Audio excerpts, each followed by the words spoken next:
आज हमारे प्रैक्टिकल का एम है to verify the Newton's law of cooling. अब इस प्रैक्टिकल के लिए हम देख लेते हैं क्या क्या रिक्वायर्ड एपरेटस हैं। तो सबसे पहले एक डबल वॉल्ड वेसल है, उसके साथ एक कैलोरीमीटर, एक थर्मोमीटर, एक स्टॉप वॉच और एक स्टीरर है जिसके थ्रू हम पानी को इक्वल मिक्स करते रहेंगे। जैसा कि हम Newton's law of cooling verify कर रहे हैं तो सबसे पहले हम देख लेते हैं कि इसका स्टेटमेंट क्या है। तो according to the Newton's law of cooling, the rate of cooling of a hot body by radiation is directly proportional to the difference in temperature of the body and the temperature of its surrounding medium. इसका मतलब है कि rate of cooling is directly proportional to the difference in temperature. अब हम practical start करते हैं। सबसे पहले हम देख लेते हैं एक डबल वॉल वेसल है जिसमें पानी भरा हुआ है। ये एक दूसरा वेसल है जिसमें हमने गर्म पानी लिया हुआ है। इस गर्म पानी का जो टेम्परेचर है वो रूम टेम्परेचर से 20 डिग्री ज़्यादा लिया हुआ है और इस पानी की जो क्वांटिटी है उस वेसल के 2/3 है। अब हम इस वेसल को इस डबल वॉल वेसल के अंदर रखेंगे और ये जो वेसल है वो डबल वॉल वेसल से सेपरेट है। इसके बाद हम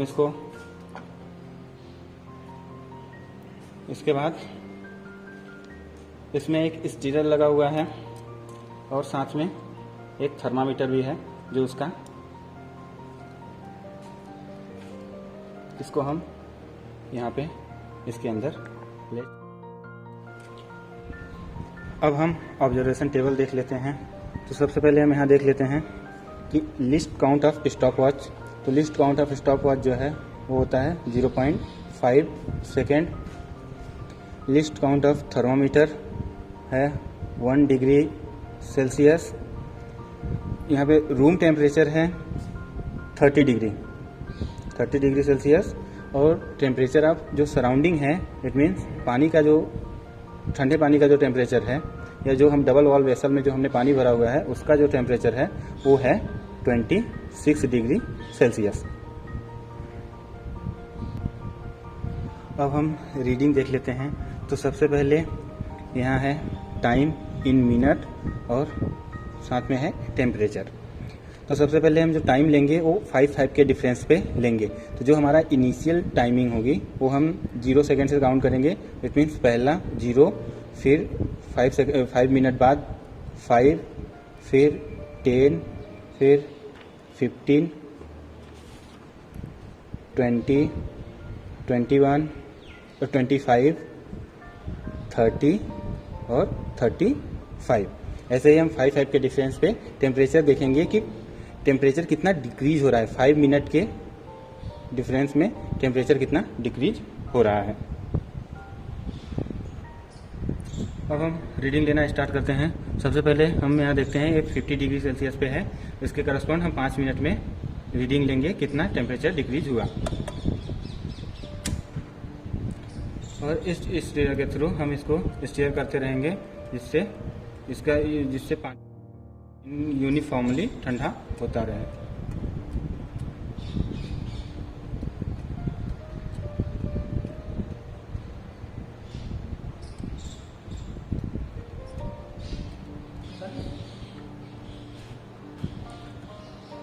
ये हमारा 5 मिनट हो गया है। 5 मिनट के बाद जो हमारा टेम्परेचर डिक्रीज हुआ है वो हुआ है 45 degree.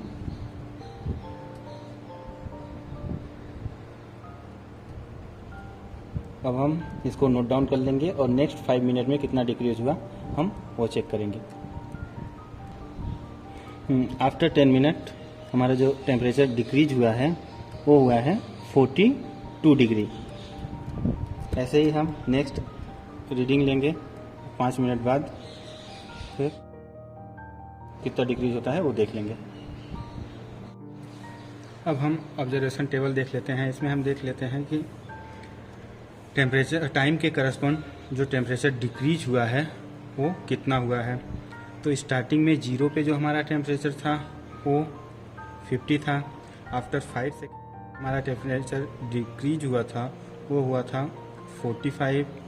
then after 10 minute 42, after 15 minute 38, after 20 minute 35, after 25 32, after 30 after 35 29 और आफ्टर 40 28। तो हमारा ये जो टेम्परेचर डिफरेंस हमने लिया था 5 मिनट के, वो हमारा टेम्परेचर 50 से लेके 28 डिग्री तक डिक्रीज हुआ है। अब हम दूसरा ऑब्जर्वेशन टेबल देख लेते हैं। इस ऑब्जर्वेशन टेबल में गिवन है temperature, time, rate of cooling, जिसमें θ1 माइनस θ2 बाई टी करके अपन रेट ऑफ कूलिंग फाइंड करेंगे। नेक्स्ट है θ1 प्लस θ2 बाई 2, जो टेम्परेचर डिक्रीज हुआ है उनका एवरेज और मीन टेम्परेचर डिफरेंस। तो सबसे पहले हम देख लेते हैं टेम्परेचर। अब ये जो टेम्परेचर है इसमें हम 50 से, जो हमारा टॉप या स्टार्टिंग टेम्परेचर था, वहाँ से लेके कितना डिक्रीज हुआ है उतना टेम्परेचर हम इसमें नोट डाउन करेंगे। तो हमारा जो इनिशियल टेम्परेचर था वो था 50, फिर डिक्रीज होके आया था 45, देन 42, देन 38, देन 35, देन 32, 30, 28 और 27। इसी के साथ हम टाइम भी नोट डाउन कर लेंगे, टाइमिंग क्या थी उसकी। तो स्टार्टिंग हमारा 0, फिर 5 का डिफरेंस 5 मिनट, 10, 15, 20, 25, 30, 35 और 40। अब हम रेट ऑफ कूलिंग की बात करते हैं। इसमें हम θ1 माइनस θ2 अपॉन टी। तो यहाँ पे θ1 और θ2 क्या है? हमारा θ1 है 50, जो हाईएस्ट टेम्परेचर है उसको हम θ1 सपोज करेंगे और उसके जस्ट बाद वाले को θ2। तो फर्स्ट के लिए जो हमारा θ1 और θ2 होगा, θ1 होगा 50 और θ2 होगा 45। तो यहाँ पे हम रेट ऑफ कूलिंग फाइंड करेंगे, तो इसको ऐसे लिखेंगे 50 माइनस 45 अपॉन, अभी जो t है ये इन दोनों के बीच का डिफरेंस, मतलब 5 और 0 के बीच में डिफरेंस। तो डिफरेंस कितना है? वो है 5 का। तो कितना हो जाएगा? 5 अपॉन 5 इक्वल टू 1। ऐसे ही हम सेकेंड के लिए फाइंड करेंगे। तो इसमें हम 45 माइनस 42 अपॉन डिफरेंस जो t है वो हमेशा 5 रहेगा। तो ऐसा ही फाइंड करेंगे तो ये हो जाएगा 45 माइनस 42 अपॉन 5। तो इसकी वैल्यू आ जाएगी 3 अपॉन 5, तो ये आ जाएगा 0.6। ऐसे ही हम सबकी वैल्यू या rate of cooling θ1 minus θ2 upon T करके फाइंड करेंगे और हमें जो वैल्यू मिलेगी वो हम देख लेते हैं। अब हम आगे की कैलकुलेशन कंप्लीट कर लेते हैं। टेबल थर्ड देख लेते हैं, 42 माइनस 38 अपॉन 5। तो ये हो जाएगा 0.8। 38 माइनस 35 तो ये हो जाएगा 0.6। नेक्स्ट हो जाएगा 35 माइनस 32, तो ये भी हो जाएगा 0.6। नेक्स्ट 32 माइनस 30 अपॉन 5 तो हो जाएगा 0.4। 30 माइनस 28 बाई 5 तो ये भी हो जाएगा 0.4। और जो हमारा लास्ट वैल्यू जो आएगी वो हो जाएगी 0.2।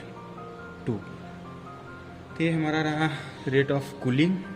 अब नेक्स्ट जो टेबल है उसमें है θ1 प्लस θ2 अपॉन 2, मीन्स θ1 50, θ2 45, इन दोनों का एवरेज। ऐसे ही नेक्स्ट के लिए 45 प्लस 42 अपॉन 2।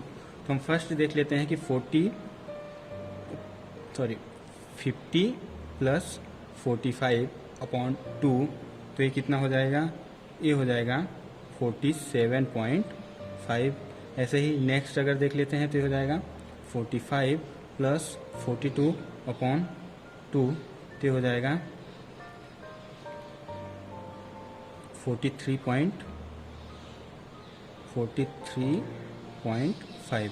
ऐसे ही हम बाकी जो बचे हुए हैं उनका एवरेज फाइंड करेंगे, तो ये मिलेगा next 40, then 36.5, then 33.5, then 31, then 29, then 27.5। हमारा जो नेक्स्ट कॉलम है वो है मीन टेम्परेचर डिफरेंस। अब ये जो मीन टेम्परेचर डिफरेंस है इसको फाइंड करने के लिए हमारे पास जो एवरेज वैल्यू आई है रेट ऑफ कूलिंग, जो हमने टेम्परेचर की जो एवरेज वैल्यू आई है 47.5, उसमें से हम माइनस करेंगे जो हमारा टेम्परेचर ऑफ सराउंडिंग था